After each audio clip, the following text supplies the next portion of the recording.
Hi everybody, smart shopping expert Trae Bodge here, and we are in the thick of it. It is the holiday shopping season and the very tail end of it at that. If you have any recipients left on your list, never fear. You will find some great deals now, especially on what's called Super Saturday, which is the Saturday prior to Christmas, December 22nd. You will see a lot of fantastic deals available both in store and online. If you are shopping online that late in the game, be very mindful of shipping times. Before you check out, read the fine print, make sure that your gift is going to arrive on time. Otherwise, you might just want to go in store. If you have to shop in store, you might find the stores to be pretty hectic, congested, and crowded. So a good way to stay calm and stay on track is make a list of your remaining recipients. Give yourself a general budget of what you want to spend on them, and that will help you stay a little bit organized. If you don't like the crowds, you might want to take a sick day if you have one left, and it'll be nice and quiet in the stores in the middle of the day on a weekday.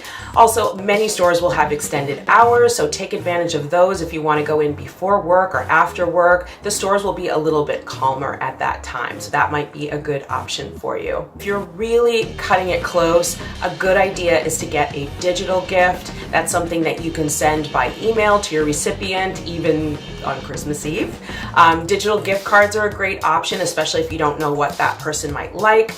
You guys know that I love Gift Card Granny, which is an aggregator of discounted gift cards, so you can get actually a discount on your gift card that you're giving to someone, and they will never have an idea that you saved any money. Also a great way to create a little extra sale for yourself too.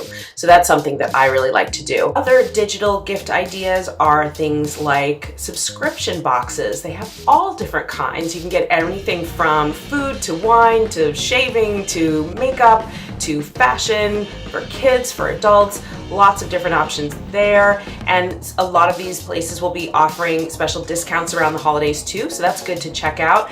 And then for more experiences, there are museum gift cards, things like that, like a museum subscription, or you can make a gift. You can invite this person to go on a beautiful hike with you that you just recently discovered. You can offer your services. If someone just bought a bunch of stuff from IKEA, but they're terrible at assembling such things, but you're a whiz, offer your services there. That's something that your recipient will really like, maybe instead of a gift that they may not enjoy. I hope that you found these tips helpful. Please like and share. Subscribe to my channel so you don't miss a video. And then also check out my website at TrueTrae.com, where I have lots and lots and lots of great smart shopping content to help you shop and save throughout the year. Happy holidays and happy shopping.